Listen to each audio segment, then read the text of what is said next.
எடுத்துக்காட்டு 2.4 கமலேஷ் என்பவர் 70 சென்டிமீட்டர் ஆரமுள்ள வட்ட வடிவ உணவு மேசையும்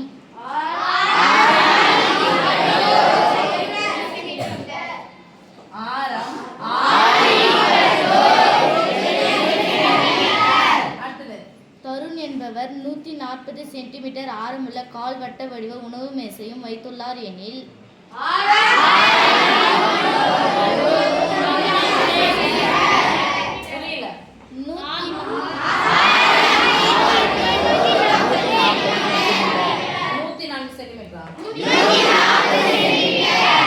ஒன்னும் சரி கிடையாது. ஒரு வார்த்தை சொன்னோம், தெளிவா சொன்னோம். டேவிட் எங்க வந்து ரெண்டு சொல்லுங்க. யாருடைய உணவு மேசை அதிக பரப்பளவை கொண்டுள்ளது? இப்ப பாருங்க, படிக்கிறதுல சவுண்ட் ஓடுதெல்லாம் போயிடுச்சு. கமலேஷ் எந்த வடிவமா? கமலேஷ் வட்ட வடிவம். தருண் கால் வட்ட வடிவம். ஓகே, கரெக்டா பாத்துங்க. Okay sir, right. உணவு மேசை, உணவு மேசைன்னா அந்த டைனிங் டேபிள் சொல்றாங்கல்ல, சேர் போட்டுனா அது மேல பொருள்லாம் வச்சு இப்படி சாப்பிடுறது, உட்காந்துனே சாப்பிடுறது. தரையில உட்காராம சேர் போட்டு உட்காந்து சாப்பிட்றது தான் டைனிங் டேபிளோடைய பர்பஸ். உட்காந்தே சாப்பிட்டு எஞ்சி போயிடுவாங்க. இப்போ அந்த ரவுண்ட் டேபிளோட, அந்த டைனிங் டேபிளினுடைய பரப்பளவு கேட்குறாங்க. கமலேஷ் வச்சிருக்கிற ரவுண்ட் டேபிளினுடைய ஆரம் 70 சென்டிமீட்டர். தருண் வச்சுக்கிறோடைய டைனிங் டேபிளினுடைய ஆரம் 140 சென்டிமீட்டர். ஆனா இவர் எந்த வடிவத்துல வச்சிருக்காரு? கால் வட்டனா இதானே? கால் வட்டம்னா சாமி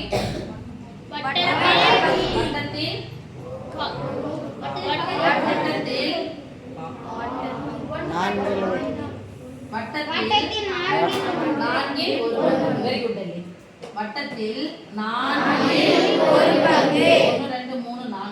சமபாகங்களா பிரிச்சுட்டு அதுல 1 மட்டும் தான் எடுத்தாது 1/4. நம்மள சொல்றதா 4 கணக்குல சொல்றதா 1/4. ஓகேவா? இவருடைய டைனிங் டேபிள் உணவு மேசை வந்து கால் வட்டம், இவருடைய டைனிங் டேபிள் முழு வட்டம். இப்ப யாருடைய டைனிங் டேபிளோடைய, ரெண்டு பேருடைய டைனிங் டேபிளோடைய பரப்பளவு கண்டுபிடிக்கலாம். இது எதனுடைய பரப்பளவு? எதனுடைய பரப்பளவு? வட்டத்தின் பரப்பளவு போடலாமா? வட்டத்தின் சொல்லுங்க. வட்டத்தின் பரப்பளவு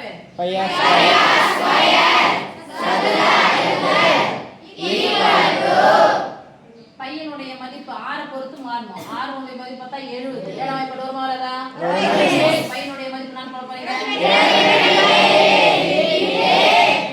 அதெல்லாம் எனக்கு வேணாம். என்ன ஒப்பிடதானே சொல்றாங்க, யாருடைய பரப்பளவு அதிகம் குறைவு தானே கேட்கறாங்க. அதுக்கு இங்கேயும் பையன் இருக்கும்போது இங்கேயும் பையன் அப்படியே போடுறோம், அப்படியே போட்டுக்கணும். பையன் ஸ்கொயர் என்ன ஸ்கொயர்? அப்போ சதுர அலகு அப்படியே விட்டுலாமா? ஓகே.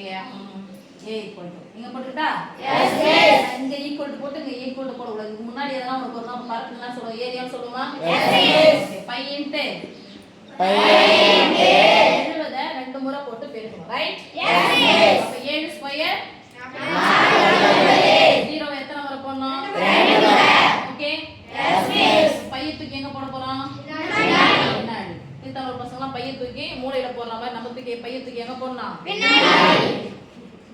அப்ப சொல்லுங்க 4900 சதுர சென்டிமீட்டர். இது எதனுடைய பரப்பளவுன்னு பாருங்க.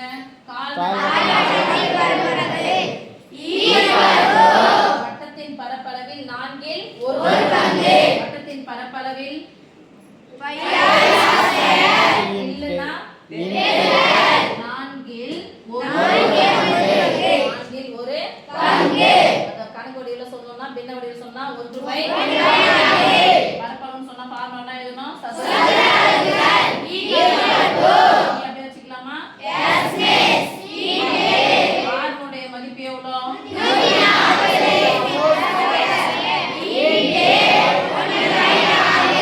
அறிவுத்தரமா 140. மிஸ் நடுவுல பெருக்கிறது குறுக்கு கேன்சல் பண்ணுங்க. 4 நாளைக்கு கேன்சல் பண்ணிட்டு 10 வருதுன்னு போடுவாங்க நிறைய பேர். செய்வியா?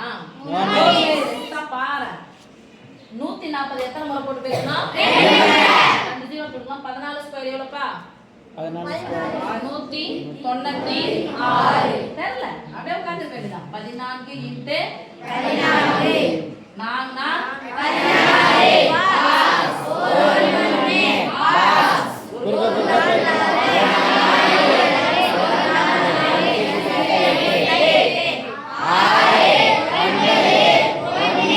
ஈக்குவல் டு 5 14 ஸ்கொயர் எவ்வளோ 0 எத்தனை முறை போடணும்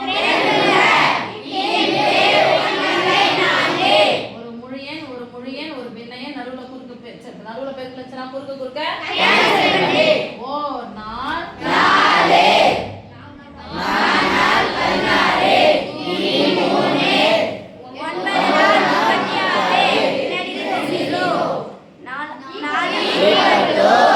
முன்னாடி எடுத்துவாங்க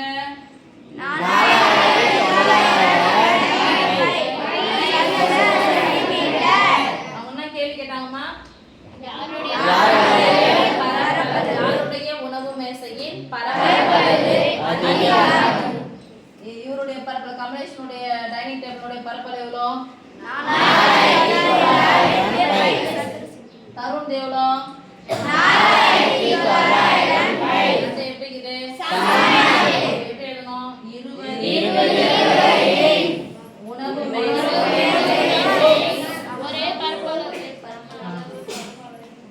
உணவு மேசையின் இருவரின் உணவு மேசையின் பரப்பளவும் சமம்